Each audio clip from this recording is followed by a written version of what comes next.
Hello YouTube, yeah, me VGH for part 2 of the full Palworld TCG Dawn of Palpagos card set reveal. This is blue. So, just like the red set, we'll get right into it. This only goes through all of the blue cards that we have released outside of demo decks and outside of the actual starter decks themselves. So, let's get right on into it. And I will again be doing a quick summary of the cards, quick combos and ideas that I can think of off the top of my head with the blue cards that have come out. And hopefully you guys enjoy and get a bit of an idea of what you guys want to build when the game actually does fully launch. Once again, this is in the Palworld TCG Simulator, which will once again be in the description below in case you guys want to go check it out and go play the game yourself early before the cards actually come out physically. First card we got of the set, which is known as the Antique Curtain. I did hear of the antiques. They actually do combo off of each other, apparently. So this might actually be a very fun idea to think about for players on deploy. Choose up to X of your opponent's pals and return them to the hand. X is equal to the number of different card names among your structures with antique in their name. So, I think they're all right here, actually. There are 4 currently antique cards that have been revealed and are able to be used. So if you have all 4 of them on the board for some reason, you are able to target curtain, dresser, mirror, and chair to then target 4 of your opponent's pals out of the 5 maximum that can be on the board anyway, and just return them to your opponent's hand uncontested, since there's no way of just stopping this card from being a thing. So, very powerful card for if you have a deck that can, stall out for enough time to get this kind of a combo going. But removing cards by putting them back in your opponent's hand is very nifty. Next up, the Antique Dresser, which says, action, once per turn, discard a card and declare 1 card name. All of your cards gain that name until the end of the turn. Another action of, once per turn, discard X amount of cards and choose X number of your pals. They get plus 1,000 power and plus 1 strike for until the end of the turn. So it's got 2 separate effects. But you can discard a card, declare a name, and then everything becomes that card. Now, we did see some other combos with that. If you watch the Fire deck, there is a Foxparks Harness that says if its declared name is Foxparks, you can gain an ability to deal 700 damage. Surely, there is much better combos. As we go through more sets, we're going to be breaking down and seeing more combos that probably do well with cards like this that state if the card's name is something else, then it's a little bit better. So you obviously can combo off with cards that state if the card's base name is this, you can use Antique Dresser to change the name of any of your pals into another name.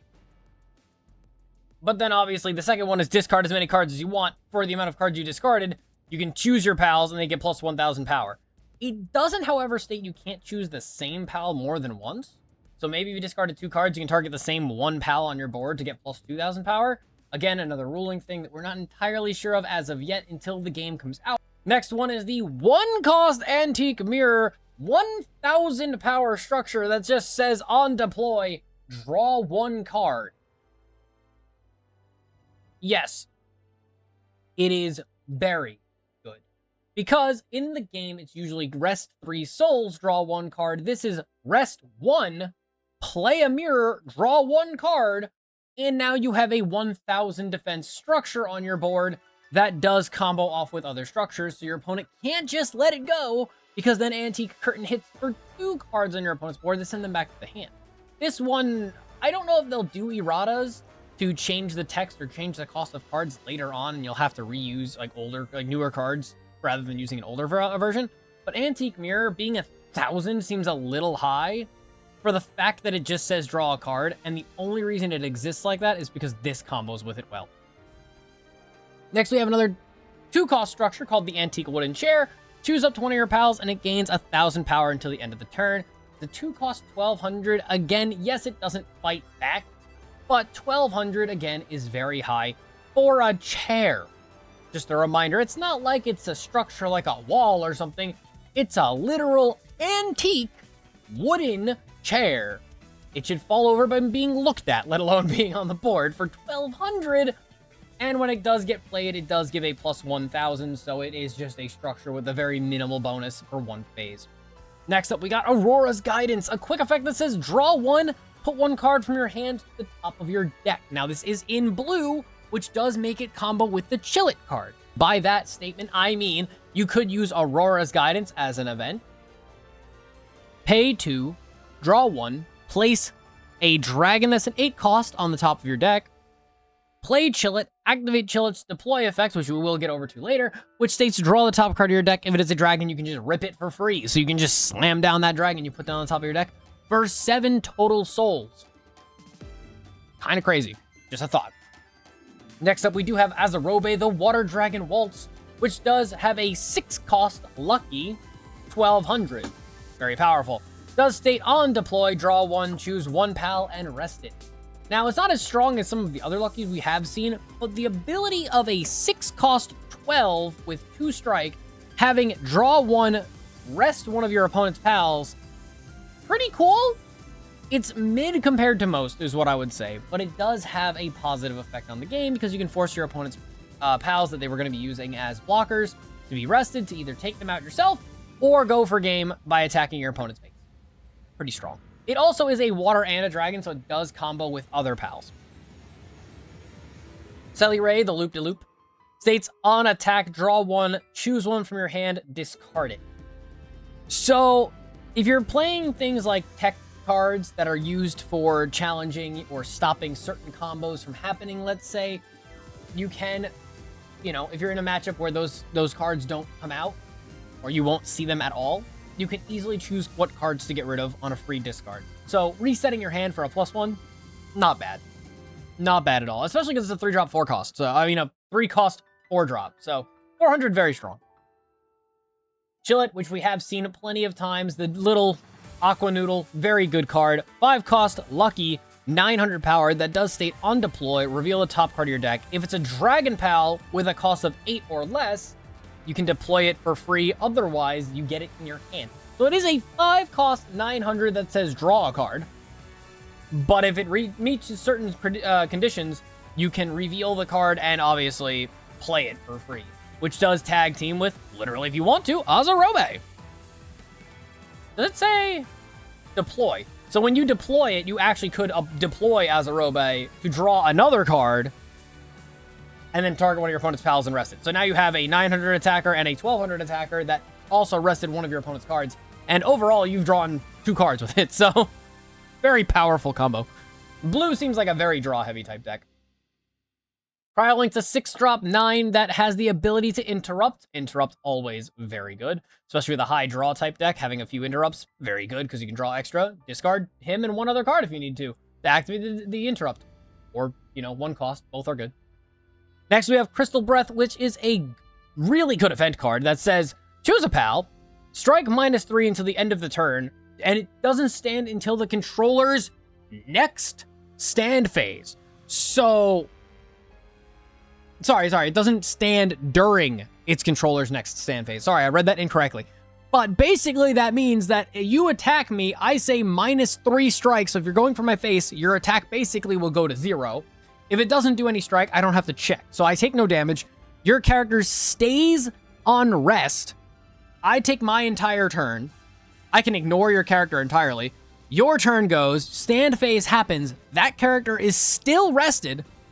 I take my turn again, and then you can go and unrest that character. But that pal is basically unusable unless it gets affected by another card.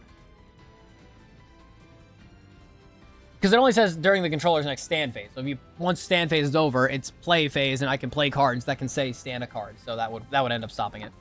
Next up, we do have Elphadrin Aqua, the Gentle Ripples, which once again, draw 2, choose 1 from hand, put it on the top of your deck, which could combo off with other cards, especially if you have cards that say just draw a card. You could just draw whatever card you're looking for by putting it on top of the deck to try and, make it happen or make an effect go off or something like that. Frost Cannon, which I don't think that's what its name is, to be honest with you.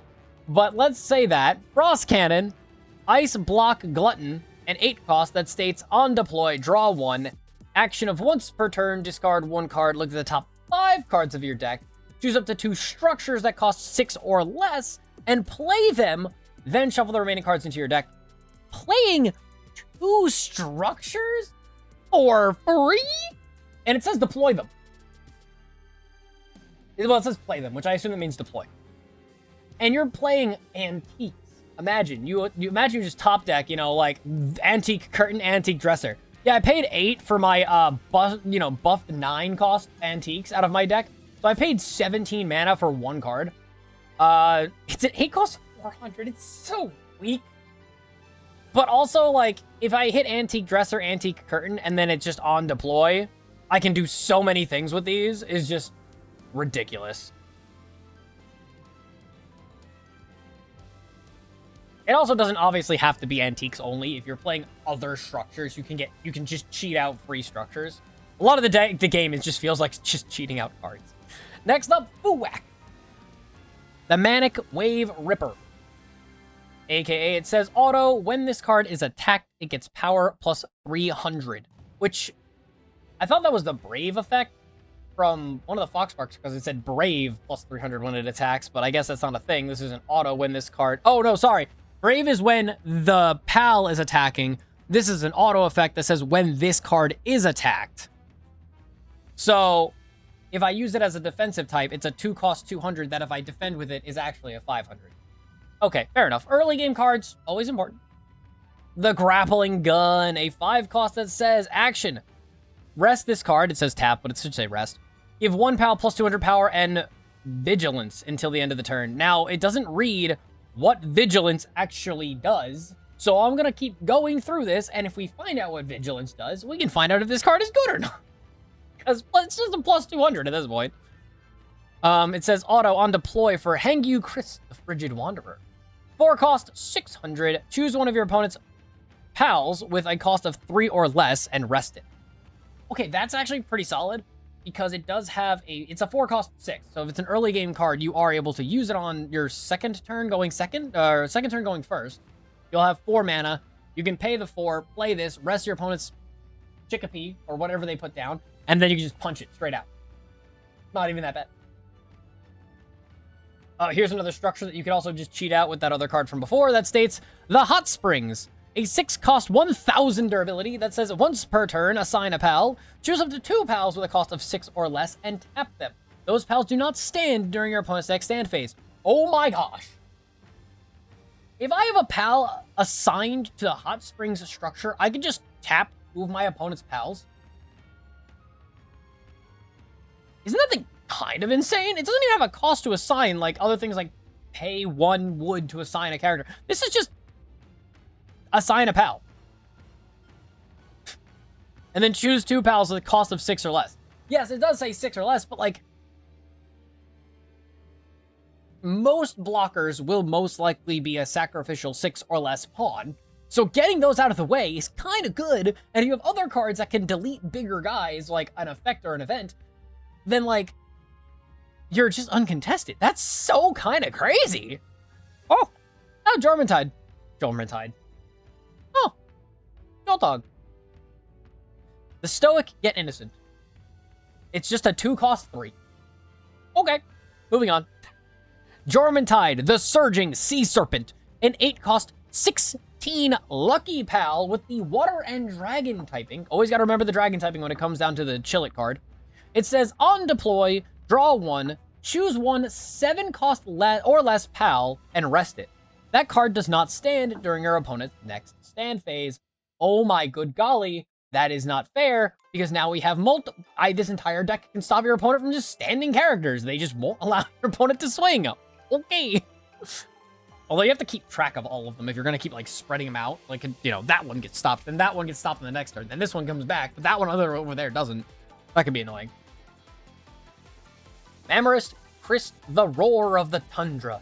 An 8 cost 17 that says it gets plus 200 power for each structure that you control. Action unlimited. Discard 1 structure from your hand, and it gets a +1 strike until the end of the turn. Wow. I mean, as a 3 cost strike as it is, it probably doesn't need that, but apparently, blue is the structure type deck. It likes to have a lot of structures on the board, and it controls how much you draw. Blue is sounding very powerful in my thought. It's also an 8 cost with luck, by the way. It's Aw, little Mao. Chris, the Harbinger of Riches, states, auto. When this card is assigned to a farming structure, draw 1 card. It has cooling and farming. Okay, fair enough. 3 cost 400. I mean, it makes sense. It's on point with the typing of water, or the typing of blue, because it does still have that drawing effect. Although it says to a farming structure, I don't actually think we've seen a farming type structure yet. Okay. The Pal Sphere just says draw 3 cards. I mean, it's blue, but this probably should have been a common. Oh well. 4 cost draw 3 is crazy because you can rest 3 souls to draw 1 card. But this is just rest 1 extra, draw 3. I think draw 3 has always been good in almost any game that's ever been played, especially with this when there's a lot of hand value in disruption. So you can just draw a bunch of cards, have hand disrupt, be ready for it. Pangolin, the frequent flyer, 3 cost 500, basic card, does have a lot of different options. Transport, cooling, crafting, harvesting. Pretty solid, honestly. The 4 cost 600 version of Pangolin, which is, I believe, the same art as the one that was in the demo deck, different card abilities and such. States auto, when this card is put into the graveyard, draw 1. 4 cost 600. When it gets KO'd, draw. The amount of draw power in this is insane. Why do we even use a second combo class at this point? Just draw everything you're looking for. Next up, we do have the Pangolin Rocket Launcher, a gear card. Very long text. States act, rest this card. Choose a PAL. It gets plus 200 until the end of the turn. But if its main name is Pangolin, instead, it gets power plus 500 and gains a listed skill that says action. Rest this card. Choose all of your opponent's pals. They each take damage equal to this card's power, and then put this card in the graveyard. So, you can boost the Pangolin you have by plus 500. So, let's just say you're using this one. You can boost the Pangolin's power by plus 500 with the gear. Then, you can boost it with some other effects. So that way, it's like minimum damage will be like 11 because it's just boosting by 500 with the gear, and then you're just firing away. All of your opponent's pals take 11. Does it say structures as well? Your opponent's pals. So yeah, all of your opponent's pals take 11, but if you boost it, say if you watch the red deck, you can see that there was a card that boosted one of your characters by plus 500. So yeah, play that, you boost the Pangolin 500 more, and now you're blasting away all of your opponent's pals that have 1600 or less, and just wiping your opponent's board. Yes, you lose the Pangolin in the process, but wiping your entire opponent's board uncontested is hysterical. Moving forward, ooh, Pen King. I didn't see this card at all. Ooh. Pen King, I remember, man. Pen King was funny. Pen King, the Mighty Warrior. It is a 5 cost 600 that just says all pals whose main name is Pangolin get plus 700 power. Oh my gosh. So we're just saying that this one, I mean, I guess maybe, I don't know. It's 4 costs, so you can go 8 costs and then play this later. But you're saying that a Pangolin that starts off with, let's go with the 500 one. You can equip it with the rocket launcher, so make it 1,000. But then the Pangolin Pen King on the board, Pen King makes it get plus 700. So that same Pangolin is 1,700. You don't even need to actively use the rocket launcher's effect to knock out your own Pangolin, but you could also just kind of go face for 17 to wipe out your opponent's bigger guys, or use the rocket launcher, take out your Pangolin, and do 17 to your entire opponent's board. That's so much power. Blue, kinda crazy. Here's the primitive workbench that says action turn. Once per turn, sorry. Assign 1 pal, reveal top card of your deck. If it's a structure or a gear with a cost of 6 or less, you can play it for free. Otherwise, draw the card. It's a 3-drop draw a card or cheat out a free gear or a free structure. Why is that blue is way powerful. Oh my gosh. Raindrix, and here's an interrupt. It's a 5 cost 6 interrupt. More draw power equals easier chance of finding interrupt cards and having it. Pretty crazy. One of these was an interrupt before and they got rid of that effect. Pretty funny. Relaxosaurus, the hungry gunner, is hysterical to me. It says, on deploy, choose up to one cost 6 or less pal and rest it. While this card is in the base, that pal just doesn't stand. The art is hysterical, but the idea for it, just to rest one of your opponent's pals and just say, no, you can't do anything with that, is funny also. Because, again, you can only have 5 pals on the board. If you set up a power board state that has a lot of locking mechanisms, you could potentially set up your opponent's entire board where it will not be able to attack. You have the quick effects where it says rest an opponent's pal, and they cannot unrest it until their next standby phase after the first one. So they have to wait 2 moves before unresting it. This one, as long as it's on board, your opponent can't get past it, meaning they cannot unrest another one of their pals. So it's a permanent rest. You have other cards that force your opponents to rest as well. So you could just stop your opponent from playing the game for a while with this, while you just draw whatever you want, and then just go rocket launcher, board wipe, and then attack for game. Like, this is so control heavy, it's crazy. The single shot sphere launcher states, on deployment, draw a card, action, tap this card, and give 1 pal plus 200. It is a 3-cost draw card, but it consistently will give a plus 200. Again, like I said, if it has the same effect as using 3 souls to draw 1, this is 3 souls, draw 1, but also give a small boost every single turn. Very powerful. Next up is an action. Once per turn, assign a pal, draw 2, discard 1. I mean, it exists. I don't think it's that good, but it exists. I guess it's a crafting that states... I don't know. Draw 2, discard 1 is never fantastic. I mean, like I said before, if you have a discard option that's just not good for the matchup you're in, then yeah, sure, that makes sense. But it's just... feels awkward to use a turn to do that. Maybe early game setup, but it seems strange. Like, late game makes it just bad. Next up, we have our 4-cost Serpent, the Swift Swimmer. A 4-cost 700. That's all we got. It only has harvesting and farming, too. Like, it's very, very weak. Suzaku Aqua, the Way of the Current, with a lucky 7-cost 1200 that says Vigilance. Now we know what it does. So, Vigilance states at the end of your turn, stand this card. That is what Vigilance does. And now, because we know that, we can actually go back to the grappling gun that states, action, tap this card, give 1 pal plus 200 power, and Vigilance until the end of the turn. So, you tap it, you equip it to one of your guys, it gets a plus 200, but instead at the end of the turn of staying rested where your opponent can target it, it will switch back to stand mode, and then you're able to use it as a blocker.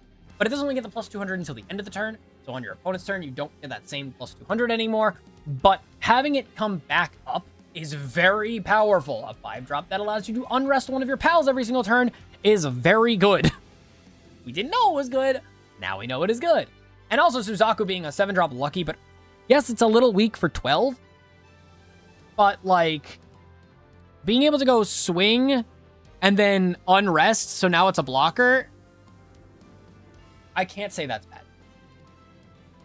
Tiefent, the Fountain of Cheer, states auto serious 400. On assign, choose a pal and it gets 400 until the end of the turn, so it is a good assigner. It's for harvesting farming, but if you put it into one of your structures, you're able to then boost another guy by 400 until the end of the turn. It's solid because it's a 2-2. I think it's good enough for a structure-based pal. Now we got Victor's strategy. I can't really see the number there. I think it's a 3? I can't really tell. I think it's a 3, but I could be wrong. I'll fix this in editing once I see it later.